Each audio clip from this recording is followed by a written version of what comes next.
Olá, pessoal. Nesse vídeo, nós vamos discutir a seguinte alegação. A alegação de que consumir os animais não humanos está justificado porque, na verdade, seria um benefício aos animais porque acabaria com o sofrimento deles. Então, essa alegação é diferente daquela que tenta justificar o consumo de animais, dizendo que os animais são beneficiados porque o consumo os faz nascer.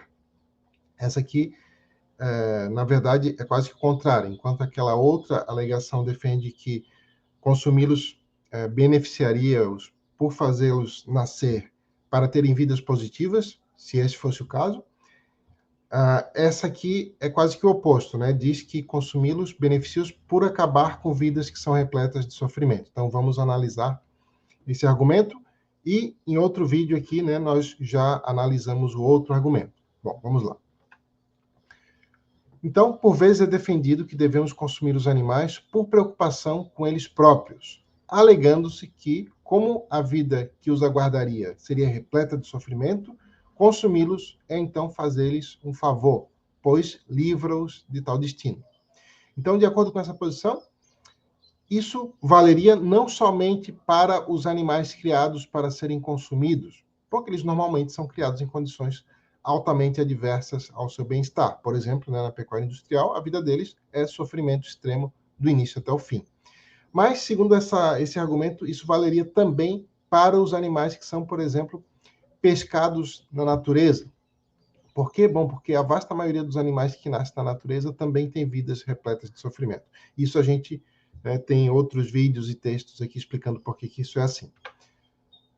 Mas vamos fazer, então, um breve resumo do porquê que as vidas dos animais que vivem na natureza também são repletas de sofrimento. Na natureza, isso ocorre principalmente devido ao fato de que a vasta maioria dos animais, vasta maioria das espécies de animais, possuem ninhadas gigantescas, com milhares ou mesmo milhões de filhotes. Aí varia, né, dependendo da espécie. Isso é comum em anfíbios, répteis, peixes, crustáceos e nos invertebrados em geral, seja aquáticos ou terrestres.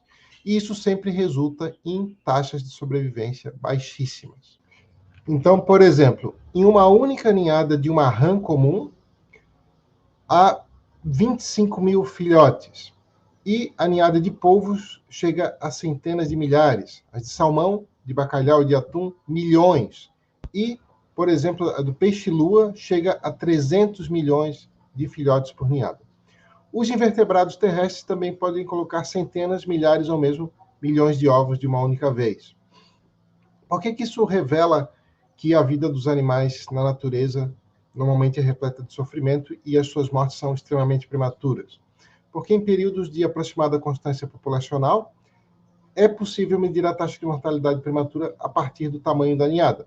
Por exemplo, se a população daquela espécie naquele local permaneceu aproximadamente constante durante algumas gerações, então isso indica que, em média, sobreviveu apenas um descendente por adulto, isto é, 2 por ninhada. E menos do que isso se tem ali adultos que se reproduzem mais de uma vez na vida. Ou seja, de cada ninhada que tem milhares ou milhões de filhotes, sobrevivem em média 2, e todo o restante nasce geralmente apenas para experimentar sofrimento intenso e morrer de modo bastante prematuro, muitas vezes sem ter nunca tido experiência positiva alguma. Muitos deles nascem apenas para experimentar o sofrimento de uma morte extremamente dolorosa por inanição, por exemplo. Bom, então, por essas razões, então vimos que tanto a vida dos animais que são explorados pelos humanos quanto dos animais que estão na natureza, muitas vezes, normalmente, é extremamente negativo. Então, por essas razões, de acordo com a posição que a gente vai discutir, consumir os animais, seja lá os criados para esse fim, seja lá os que são capturados diretamente na natureza, seria um benefício a esses animais, justamente por lhes causar a morte. Então, agora nós vamos discutir o seguinte: será que o fato de que consumir esses animais acabaria com o sofrimento deles justifica consumi-los? Aí está a questão ética para a gente discutir. Então, vamos começar avaliando a alegação de que consumir os animais que são criados para consumo beneficia-os porque livra-os de uma vida repleta de sofrimento. O fato é, se nós temos razões para acabar com as vidas desses animais porque elas são repletas de sofrimento, então isso nos dá razões ainda mais fortes para evitar que eles cheguem a nascer nesse contexto. Ao consumi-los, incentivamos a produção de animais para esse fim, fazendo com que novos animais nasçam nesse contexto. Além disso, se o que nos importa é beneficiar esses animais, como é dito pelo argumento, então tentar retirá-los dessa situação seria bem melhor do que matá-los.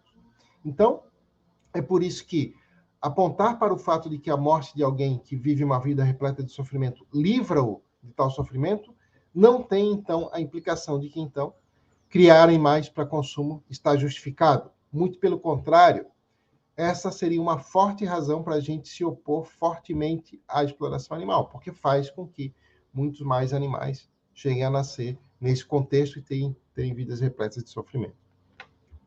Então, diante disso, uma possível objeção seria dizer o seguinte, que no caso dos animais que nascem na natureza, deixar de consumi-los não evita que novos cheguem a nascer, porque é diferente, né, da produção de animais que é destinada para consumo, né, que você consome um produto aqui, isso implica que mais animais vão ser criados para esse fim, porque aumenta a demanda. No caso dos animais na natureza, as taxas de reprodução deles ocorrem independentemente de os humanos consumi-los ou não. Então, poderia ser objetado que, no caso dos animais que nascem na natureza, deixar de consumi-los não evita que novos cheguem a nascer, e como nós não estamos em condições de optar por fazer com que não cheguem a nascer naquele contexto, o melhor que podemos fazer, segundo esse argumento, é matá-los. E, por exemplo, pescá-los contribuiria para isso. Só que um problema com esse argumento é que é falso que nós não estamos em condições de tentar fazer com que eles não cheguem a nascer naquele contexto. Por exemplo, poderiam ser, sim, conduzidos programas para fazer com que nasçam menos animais naquela situação. Um exemplo seria por meio da administração de contraceptivos. Isso já é feito muitas vezes, né? Normalmente é feito por razões ambientalistas ou antropocêntricas, mas poderia ser feito por preocupação com os próprios animais. E mesmo quando é feito por razões antropocêntricas ou ambientalistas, os animais são beneficiados por não chegar a nascer para ter vidas repletas de sofrimento. Outro exemplo seria pesquisar quais tipos de vegetação, de solo ou de outros componentes do ambiente contribuem para que haja uma menor quantidade de nascimentos naquelas espécies que maximizam a quantidade de filhotes. Então, teria muita coisa que seria possível de fazer, e muitas já vêm sendo feitas, para que menos animais nasçam naquele contexto. Então, é falso que a única maneira de diminuir, de impedir que aqueles animais tenham sofrimento seria consumidos. E tem mais coisas, né? Outra opção seria pesquisar quais animais, se estiverem presentes, contribuem indiretamente para que haja um saldo total de sofrimento menor. Por exemplo, né, os herbívoros de grande porte, como os elefantes, consomem uma grande quantidade de vegetação que, se essa quantidade estivesse disponível, contribuiria para haver uma maior quantidade de reproduções naquelas espécies de animais cuja vasta maioria nasce apenas para sofrer e morrer prematuramente. Então, proteger os grandes herbívoros pode diminuir muito o total de animais que nasceria apenas para sofrer e morrer prematuramente. Ou seja, em resumo, tem muitas coisas que poderiam ser feitas para diminuir a quantidade de animais que nasceria na natureza para ter uma vida repleta de sofrimento. E só por ter essa outra opção, né, isso já invalida a opção mais danosa, que seria matá-los. Mas uma possível objeção a isso tudo que eu falei seria apontar que tudo que foi sugerido agora diz respeito a coisas que poderiam ser feitas para prevenir que novos animais nascessem para ter vidas repletas de sofrimento, mas que, em relação aos animais que já nasceram, consumi-los os beneficiaria, porque mataria-os, livrando-os de vidas repletas de sofrimento. Então vamos examinar essa objeção. O primeiro problema com essa objeção é que, se a preocupação é realmente com o bem dos animais, como é alegado pela objeção, né, ela apela ao benefício aos próprios animais, então, em relação aos animais que já nasceram, vamos analisar primeiro o caso da pecuária, né? Vamos supor, em relação aos animais que já nasceram na pecuária industrial, se a preocupação fosse realmente com o bem dos animais, o que seria defendido é, por exemplo, ativismo de ação direta para resgatá-los, uma vez que, diferentemente do ato de consumir esses animais, isso não os mata, na verdade os salva daquela situação, e nem faz com que novos animais nasçam no mesmo sistema. Agora, em relação aos animais que já nasceram na natureza, também poderia ser estudado como modificar o ambiente para que suas vidas sejam positivas. Isso é algo que poderia ser feito, por exemplo, por estudos na área de biologia do bem-estar, né, que é um novo campo científico que está sendo proposto, que estudaria os animais nos seus ecossistemas do ponto de vista do que os prejudica ou os beneficia enquanto seres sencientes, e não enquanto exemplares de espécies ou enquanto componentes de ecossistemas, como é pesquisado em biologia da conservação. Biologia do bem-estar seria focado nos animais enquanto seres que possuem um bem-estar, seres sencientes.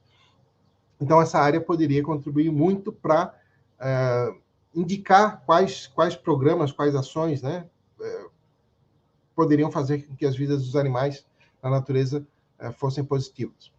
Então, seja lá se estivermos a falar de animais que são criados para serem explorados, seja lá se estivermos a falar de animais que vivem na natureza, apontar que as vidas desses animais são negativas não é suficiente para justificar matá-los.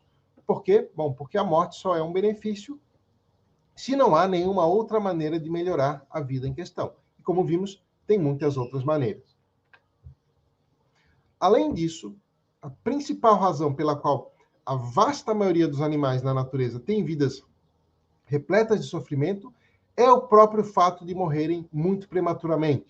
Se eles conseguem viver por mais tempo, normalmente aumentam as possibilidades de experiências positivas. Por quê?